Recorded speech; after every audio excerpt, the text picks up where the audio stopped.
ఎందుకంటే ఎక్కువ శాతం మనం ఎలా ఉండాలంటే, ఒక మనిషిలో చెడు మంచి ఉంటుంది రెండు.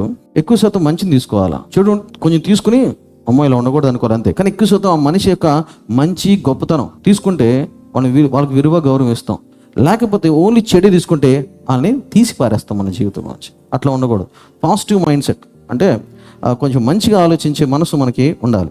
అంటే చేతనైనంత వరకు మన జీవితంలో కానీ పక్కనోడి జీవితంలో కానీ ఎక్కువ శాతం మంచి ఆలోచిస్తే ప్రశాంతంగా ఉంటాం. ఇప్పుడు గమనించండి, ఒక మనిషిని మీరు బాగా తిట్టుకొని ఈర్ష్య పొంది అప్పుడు ప్రశాంతంగా నిద్రపోతారా? లేకపోతే ఒక మనిషి కొంచెం మంచి మాట్లాడుకుని చక్కగా ఉండి మనసు ప్రశాంతంగా ఉంటే నిద్రపోతారా? ఎక్కువ మంచిగా ఆలోచిస్తేనే మీకు నిద్ర పడుతుంది. బీపీలు షుగర్లు ఎక్కువ అవ్వవు. అప్పుడు మీరు వేసుకున్న ట్యాబ్లెట్ కూడా చక్కగా పనిచేస్తాయి.